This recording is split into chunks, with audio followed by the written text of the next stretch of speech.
Okay, so locals. Last locals I played Clown Crew, and I actually really enjoyed it. I think the deck's really fun, really cool. Like, this draw power is absolutely insane. But I can definitely see how it can lose to draw pretty hard. So I did say that I would play Red Dragon Archfiend last week, and ultimately my friend ended up playing it instead, and I was like, you know, that's two birds, one stone. Anyway, so this week I asked again what people wanted me to play. It was 33% at the time of recording this video for Red Dragon Archfiend featuring Albaz of White, so Fallen the White Dragon. And 28% was on Dark Lords. And Dark Lords is another deck that I really want to play because I want to test them out with the Power Patrons. Because what you do is you take out the Sulphur Cord engine and you put in the Power Patrons. And it's kind of like for like. The benefit is that you take out lights, put in darks. I also want to play it with Dominus Spark as well. So there's a lot to still be played, and we got the brand new Link 2 that lets you basically summon down a bigger Dark Lord for free, which I think is really cool. Anyway, so I'm now kind of torn with Red Dragon Archfiend. Now, what I mean by that, this is currently the side deck. Now, my issue with this side deck right now, as I'm trying to kind of get it together, is that it's got 4 go first cards, which is fine. They just, like, you take your full losses out, you put in your 3 solemn accusations if you want to, with 2, whatever. You can also put in Gravity Bind. Is it Gravity Bind? Gravity Collapse, which is something that I have considered. But then I don't feel that this is enough. Because like, you'd put in like Perulias if you're going second, great. I think Nibiru is one of these unsung cards right now, this format, quite like Ghost Ogre, so it's probably going to be either or. I think Droll is still going to be incredibly dangerous. But then when I look at this, I've got no breakers.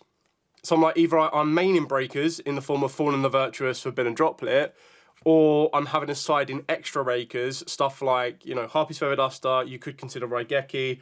Evenly Match is quite tempting, I'm not going to lie. I just think the amount of people that disrespect Evenly Match can be quite damaging. You got Lightning Storm as well.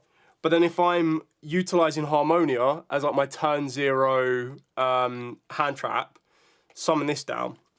So the other option is that rather than playing any breakers in the main deck, you literally just max out on your hand trap. So like max out on Sparks, Harmonias, and then you've got the natural Bestials that I'm playing anyway. And then you'd also max out on Impulses and then your Ashes.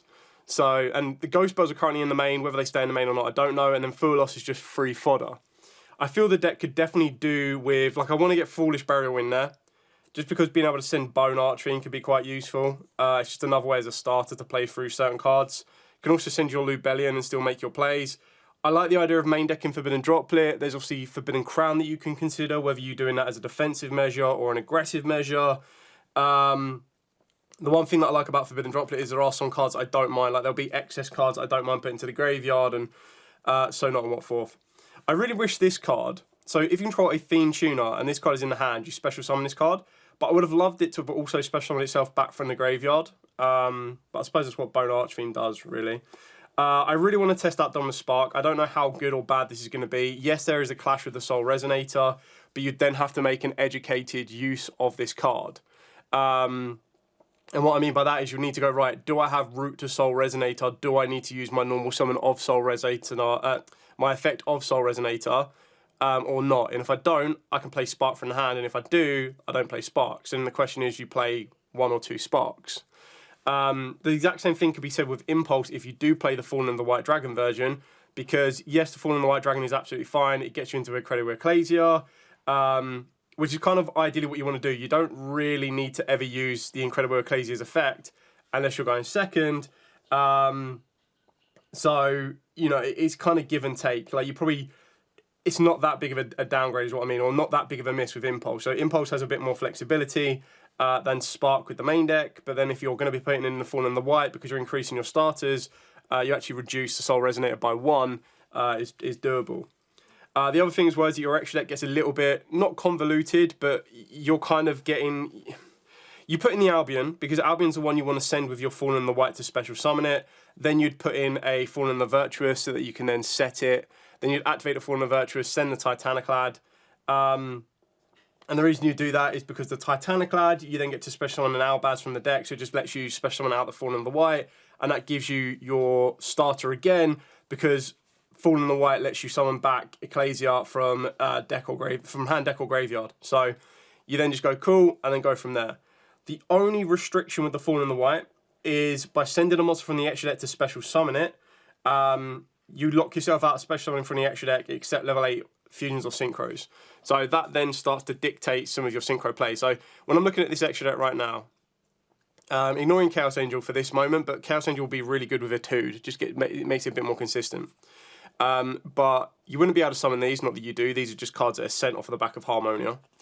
You would only play one Red Dragon Archfiend, and very rarely you actually just hard synchro this out. This is mainly in here to tag out. So the card that you would summon would be your Draco Berserker of the Tenyi. You couldn't summon this because it needs... you could summon this because this needs a non-tuner dark monster, which is obviously Fallen in the White. Cully Belt's a 7, you can't summon that. You couldn't summon this, Disbatter. Couldn't summon Crimson Blade Dragon, Red Rising. You can summon Crimson King, which is like the ideal one you go for. And then that's kind of it. So you've only got 3 targets that you can ever summon off the back of Fallen in the White.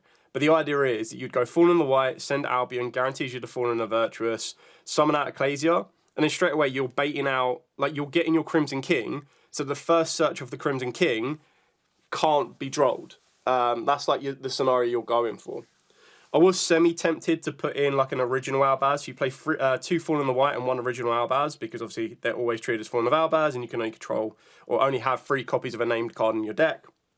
But the reason I would play original Albaz is that if there was the odd chance that I did get Incredible Ecclesia onto the field, you use Incredible Ecclesia's effect during your opponent's turn, tag itself out, bring out Albaz, use Albaz Contact Fuse effect, which could be quite useful because then you would obviously be able to Contact Fuse, go into Mirror Jade, and then Mirror Jade among itself is just an annoyance to deal with. But the idea is, as I build on top of this mess of cards right now, so this is like how my brain is as I'm building a deck. It's just scattered all over the place. I would still be playing these. You might not play Packbit. Instead of Packbit, you play the Dyspian Lulu Warlift, because this one lets you special on a spellcaster from the hand or deck. So that can also get you into your Ecclesia if you do a turn 0 Harmonia play and don't have access to Albaz. But to each their own on that one. Packbit is still a good option though, because you can use Packbit effect. Yes, technically you could synchro summon it. But you could also use Packbit's effect to discard a card and bump a card into the spell and trap zone, which can actually be more damaging, because it's a lot harder for your opponent to get monsters out of the spell and trap zones than anything else. So Packbit is still a good option. I like that as a send target anyway for the back of Harmonia. You would cut 1 Red Dragon Archfiend, you wouldn't rely on 2. The Cully Belt you could arguably cut as well, because then your 7s would just be, the 7s that you would summon would be your Crimson Blade Dragon and your Zarlan. I would still play the 1 Red Rising, because you can't always guarantee the Albaz combo is going to resolve. And then it just comes down to your bigger monsters, which I think you're crazy not to play Disbatter in this scenario. And then the other dragon you can get access to would be your Stormbane Dragon, which can sometimes be quite nice and niche. Like, I've never really actually summoned this yet. And then you've got the Chaos Angel. You can, of course, consider the Gen X monster. But, yeah, what I'm trying to say is it just puts more reliance that you ideally want to go Crimson King off of Albaz. When you use Albaz's effect, you go Crimson King. If it gets stopped and it gets negated, then you're trying to open yourself up a little bit more. The other thing you need to keep in mind as well is that if you see an opening hand with Albaz and Power Vice, you have to start with Power Vice. And then when you do that, the question then becomes, what do you go for with the Power Vice? Because the Power Vice can go into a 6, a 7, or a 8. And like I've already said, because the Albaz play is so limited, it's like if I use the Vice Dragon to go into an 8 of my own, being the Crimson King, it then means that the other one that I go with the Ecclesia and the Albaz would be the Draco Berserker of the Tenyi, which is fine. It's just not, like, you're not adding anything to your end field that, like, you're adding another disruption, but you're not adding anything that kind of protects you.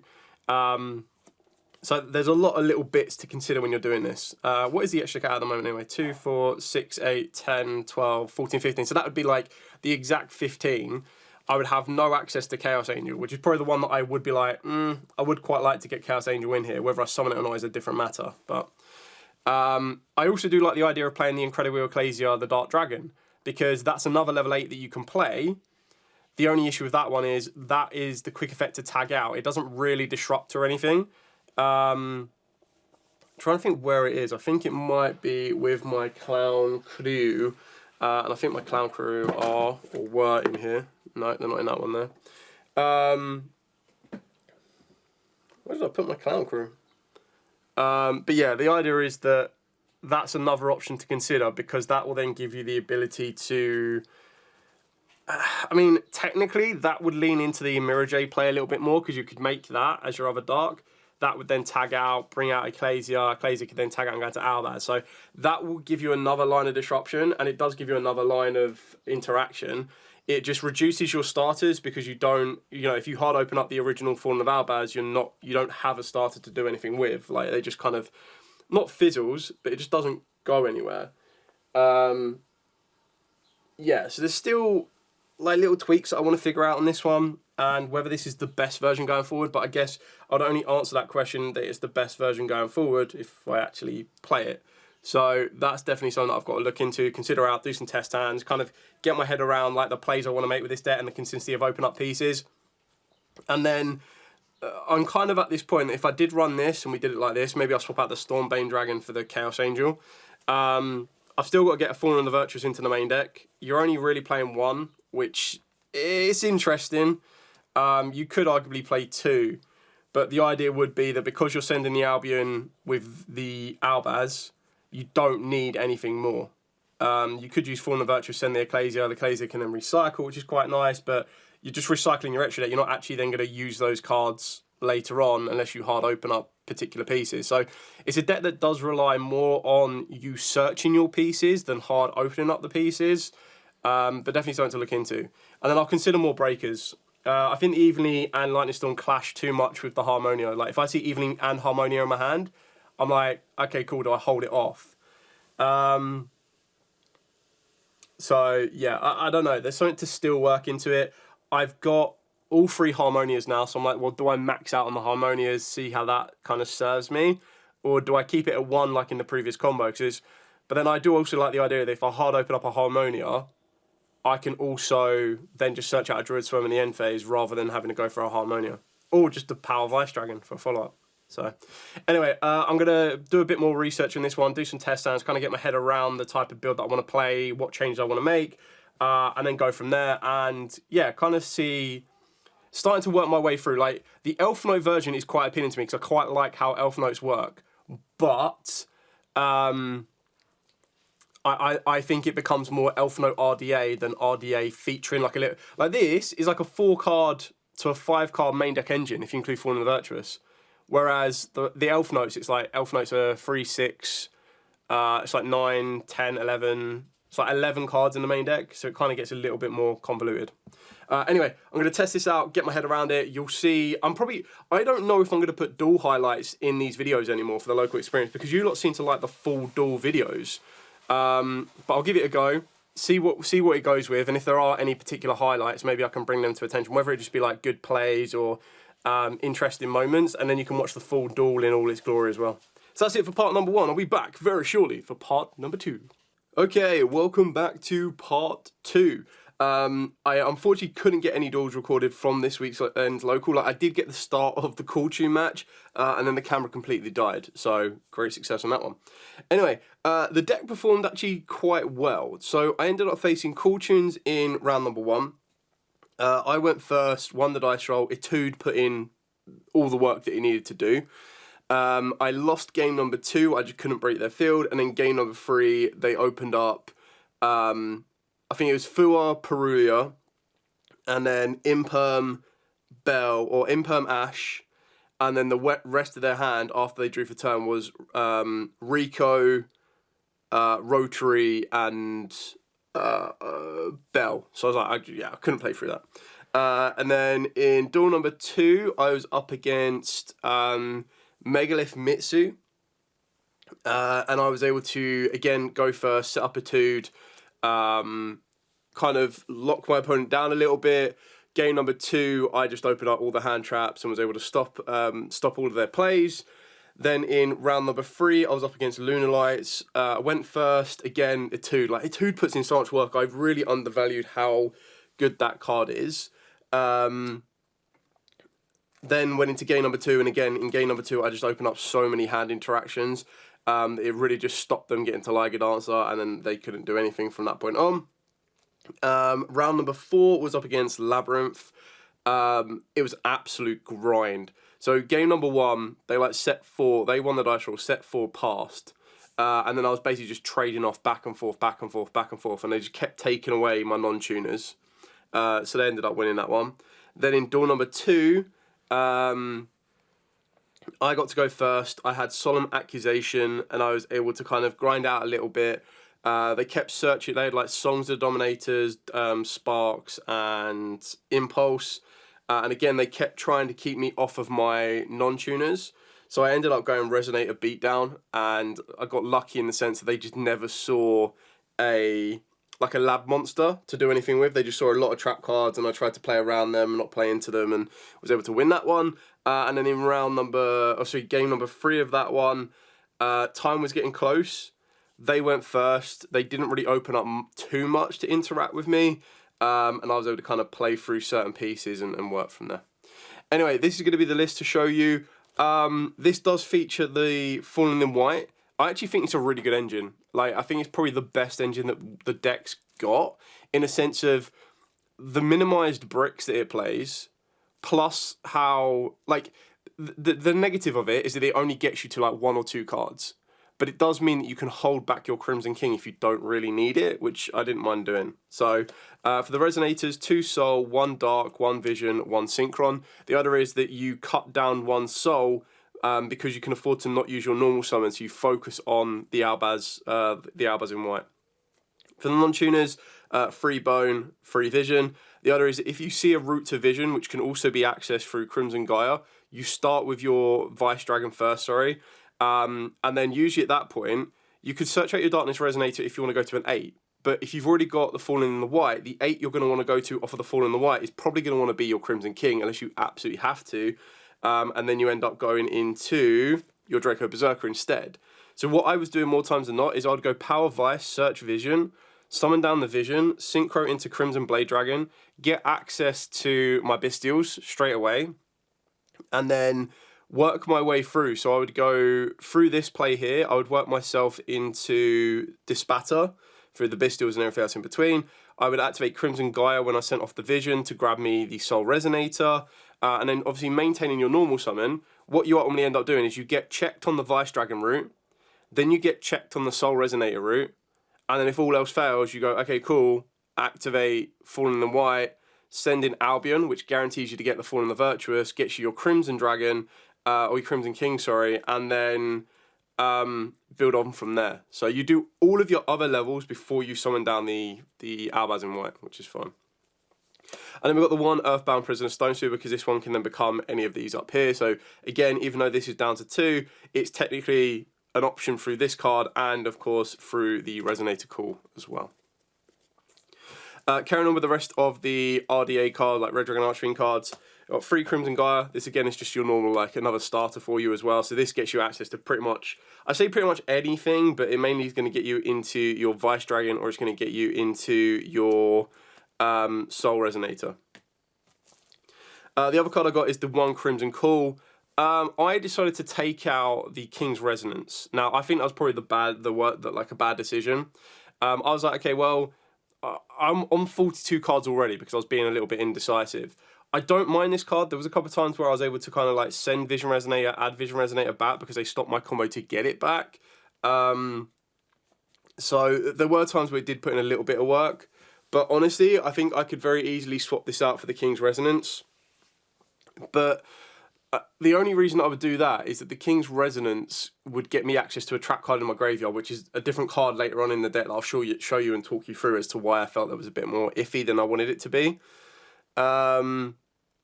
So maybe I'll go back. I might go back to Red Nova, to be honest. Is it Red Nova? I'm trying to think where it is. I might have it over here somewhere.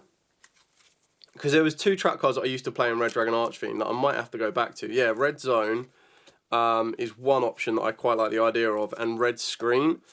So your opponent's monsters cannot declare attacks. During the main phase, you pay 1,000 life points. It's not optional, it's destroyed. Target a level 1 tuner in your grave, destroy this card, and if you do, special summon that target. Red Dragon Archfiend must be on the field to activate. So your opponent just can't declare attacks. So it makes it a little bit more like block down. And then Red Zone is when your opponent activates a card or effect while you control an RDA or a synchro monster that mentions it. Target a card on the field and destroy it. Target one of your banished Dark Dragon synchros and special summon it. So I don't know which one I'd rather go for. Like, the Resonance is nice, but the idea is that Resonance just becomes a monster reborn for the Crimson King, which is fine. So yeah, I don't know. That's still something I want to test. But I ended up taking it out whether it worked or not. There was times where I missed it, and there was times that I didn't. So, one Forged Barrel, send Bone Archfiend, send sometimes Lubellion. Never came up, so can't really comment too much. Speaking of the Bestial package, 1 Lubellion, Druid Swarm, Magnemite, and Etude. Etude is so good. So good. So good. So Lubellion, you search off your Crimson Blade Dragon, which is insane.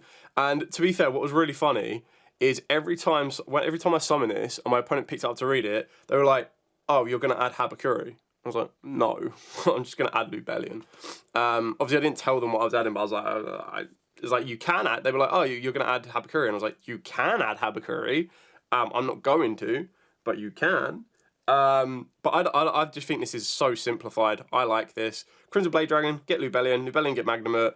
Magnemite then gets the end phase option of Druid Swarm or Balldrake, or if you've got Harmonias, because you're lucky enough, you've got Harmonias to search as well. So I bumped Harmonias up to 2. I didn't want to play 3 of it. I was like, I'll bump it up to 2, see if it helps me out turn 0.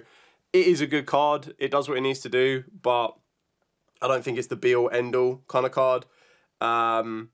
So definitely in decks like this, where you're only going to be summoning out synchros and like call tunes, you don't really care. But I feel that this is one of these cards that, unless there is a synchro deck, like what I'm trying to say is, if Dracotail was still the best deck around, this card would not be to the levels of value that it is right now. Just because for the pure fact that it's just nowhere near as effective. It's good in Clown Crew because Clown Crew don't care about their extra deck that much. Like, they don't even activate on the field. So, like, there are certain decks where this is like a absolute must-have. But it's not like Ash Blossom where 90% of the decks are always going to play it. And then Etude. Etude is just insane. So during your player's turn, immediately after the effect resolves, synchro summon a synchro using monsters you control as material, including the dragon monster. You can only use this effect once per turn. And then while you control a bestial monster, you banish any monster that would be sent to your opponent's graveyard as tributes for their rituals or as materials for their fusion, synchros, or link summons. So, obviously Loonlights, really good. Cool Tunes, really good. Labyrinths, not so good.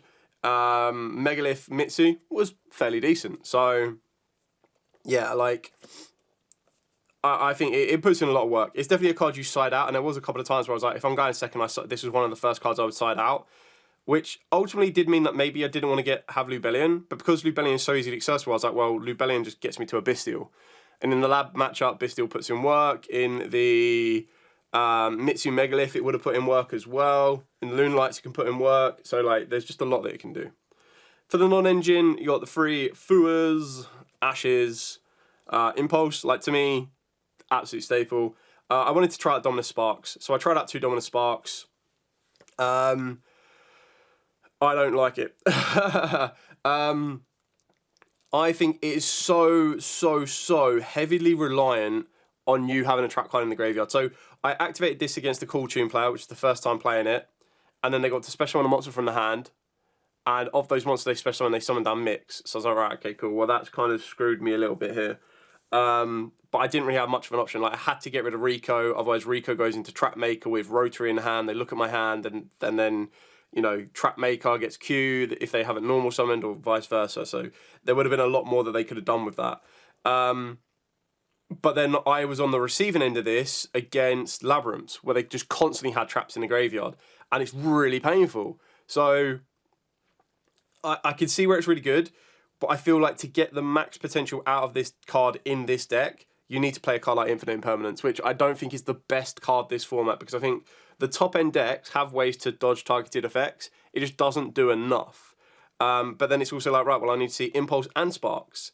And that's why the Crims the King's Resonance comes into play, because I was like, right, it's a normal trap card. I activate that first, bring back my Crimson King. I now have a trap card in my graveyard, and off I go. So I think that Sparks, again, is 10 times better in different decks. So, for example, something like, maybe you could argue in like Dark Lords, but just in a deck that generally puts traps in the graveyard very quickly, like, yeah, it's very, very good. Like the attribute lock is not an issue. Like, really isn't an issue. I know a lot of people are like, well, this clashes with Soul Resonator. I was like, well, yeah, but it's not that big of an issue, because you don't need to, as I've already shown you with this list, you don't need to rely on your Soul Resonator at all that heavily. Like, yes, Soul Resonator is a nice normal summon, but through all your plays and all your combos, you don't need to normal summon Soul Resonator to trigger its effect. Yes, it's nice to get Bone Archfiend. Yes, it's absolutely fine. I'm not saying you wouldn't, but there'll be a time that if my opening hand was like Impulse Sparks and then like a Crimson Gaia, you're going to activate Impulse, then Spark. And if I top deck Soul Resonator, I'm not going to be like, no, end of the world. Like, it's not that big of an issue. If I was to open up Impulse, Spark, and Soul Resonator, and that was my only starter, then you'd have to be a little bit more different and go, right, well, Impulse, we won't Spark, kind of thing. And then the final kind of like package and then breaker that I decided to play in the deck, which is what bumped it up to 42, is we were playing the Fallen the White package of 3 Fallen and 1 Ecclesia. I did want to play an original Albaz, because I was like, you know what, it'll be really funny that during my opponent's turn, tribute off the Ecclesia, get out the Fallen, get the original Albaz, discard a card, and then contact Fuse to Mirror Jade in RDA. But it's just wasn't really worth it. And then the 1 Fallen the Virtuous. So the idea is, what you do with this is you go Fallen of the White Dragon, you send Albion from your extra deck as cost, which sets you up the Fallen and the Virtuous. You then use the Fallen of the White Dragon to special summon out Ecclesia, and you just synchro these two off into an 8, and your Crimson King is a generic 8 as long as it has a non-tuner Dark Monster, which is exactly what Fallen of the White Dragon is. So easy access to this card, and if you've already got access to it, it then becomes a bit more of a win more card, because then you then end up going into Draco Berserker the Tenyi, which is nice to have. Like, it's not a bad end piece to have. But more times than not, I was finding myself through, as I've already mentioned, with my Vice Dragon, I'd go into my Crimson Blader. That would then set up my Bestial plays, and then you'd go into the Crimson King and everything else in between. And then the final 2 cards is 2 Forbidden Droplet, just because I was like, I didn't feel comfortable that the hand interactions I was using was enough to kind of end a duel. I felt that there were times where I was like, I might need a Forbidden Droplet to break certain fields. So to get this deck down to 40, personally, I would cut the 2 Sparks. Just right off the top of it, I'd cut the 2 Sparks, and I'd probably want to swap out the Crimson, the Resonator Call for one of the trap cards, basically. For the extra deck, pretty straightforward and simple on this one. So Crimson Blade Dragon, Crimson King. I'm going to show you the ones I actually summoned. Stormbane Dragon puts in a lot of work. Really, really good, because by the time you make this, so both times that I made this, I had these 2 in the graveyard, and then there was a time where I made it and I had those 3 in the graveyard. So that's like 3 banishes off the field, which is really good. I summoned RDA once, which came off the back of the Crimson King, so I activated something, I tagged out the Crimson King, went into RDA at 6k. Dispatter was pretty much always summoned. It's like one of my go-tos every time. And then the rest I never summoned, but some were used. So Draco Berserker the Tenyi, Scarred, Zarlan, Hot Red, and then you got your Malong and your Pack Bit, which come off the back of your Harmonia. Pack Bit I did a couple of times, which is really, really good. Bumping stuff into the spell and trap zones. Lulu Walith, this is just ideally here. You send this off of the Harmonia, and then this will open up your access to your Ecclesia, and then you can, quick effect Ecclesia, tag out, get Albaz, bring back the Ecclesia, and then you've got to play for your level 8 turn 0. Not turn 0, but like, technically turn 0. But yeah, you've got to play to start your turn off with. And then the 2 targets to send off of, so you send your Albion off of your Fallen in White, and then you send your Titaniclad off of the Fallen the Virtuous. I'm not the biggest fan of this. Now, the reason for that is, yes, I need a target to send off the Fallen the Virtuous, but I feel that I would much rather, like, I don't know where I'd be on this one, but I feel that I'd much rather this be the Ecclesia, because at least, so you would go, the idea is that this can become access to your Ecclesia, or it can become access to another Fallen of Albaz, which is absolutely fine, because you get to search out the Fallen in White, which I don't mind. But I don't know if I'd much rather it be Albion and Ecclesia, because then you'd send the Albion as cost, get your Fallen and Virtuous, activate the Fallen and Virtuous, send the Ecclesia, and then your Ecclesia and the Albion become another disruption. So I don't know if I'd rather it be that or another route to a Fallen in White. I feel like once, specifically with RDA, unless you get absolutely interacted to death, once you resolve your Fallen in White at certain points, you should already be in a decent amount of control with the game. So I don't feel you need to use the Titanic Lad, but you know it might come up a little bit more. For the side deck, I was on 1 Judgment and 3 Accusations. Yes, I know you can play Gravity Collapse. That's absolutely fine. I just felt that Solemn Accusation, I really wanted to test it out, see how much work it would put in. I was kind of happy with it. I mean, I only went first twice. One was against Cool Tunes, which I didn't see this. And then one was against Labyrinth, where I did see this, and I hit Daruma Cannon off it. So, going second, I kept in Ultimate Slayers that Terry played in his list, and the reason I did this is, again, I was like, well, I've got access to Outer Fusion Monster, and I've got access to Outer Synchro Monster. So I was like kind of happy to keep it in there. I was like, let's give it a go, because I felt that my side deck didn't have any go second breakers. Terry did mention the Red Dragon Archfiend card, and I wonder if it's still in this pile here. But there's a Red Dragon Archfiend card, and I can't remember the name for the life of me off the top of my head. But it's basically Harpy's Feather Duster if you control RDA. But I think you need to specifically control RDA, and it's very rare that you specifically control RDA unless you've tagged out or go out of your way to summon it. So, and then I play with a lot of other hand traps. So Nibiru's never came in. Prolia's did come in. Droll, and then Ghost Bell. Ghost Bell came in the most. Because the way I saw it is these are going first cards, these are going second cards, but then more times than not, if I was going second, I was like, right, okay, well, these are coming in because it's the right matchup, or these were coming in because these would balance for like first or second. Droll again, whether I went first or second could help me, and then Nibiru, I was like, if my opponent doesn't respect it, Nibiru can hurt them. But I was like, I don't think it ever went in because I was like, well, Lunalights can try and play for it quite easily. Like, there needs to be a very specific push for Nibiru to just end it then and there for them. Labyrinths don't run into it. Cool Tunes, they can... Sometimes it can hurt them, but I just think with Rotary, they get so much information. Like, they'll see it and then not run into it, or they'll see it and play around it, and you name it. And then the Megalith Mitsu deck, I didn't really feel that it could ever ramp up too crazy too early, and if Nibiru was be effective. So rather than having a dead Nibiru in my hand, I decided not to play that. So, yeah. So that's pretty much it for the breakdown from the experience. I ended up getting second place with a 3-1 record, which I was quite happy with. I didn't feel like it was going to be my day after round number 1 against Cool Tunes, but then obviously it turned a little bit. Admittedly, I did do very well. I got lucky because I was able to, you know, win in the dice roll to set up Etude, and the fact that Etude put in so much work obviously shows, you know, that factor of luck, because going first. But learning the combo, and the deck could be very resilient. Like, in the lab matchup, I had to play through quite a lot of interactions, but there is obviously a limit to pretty much every deck out there with how many interactions you can arguably play through, and then rely on the crackback of what's to come and everything else in between.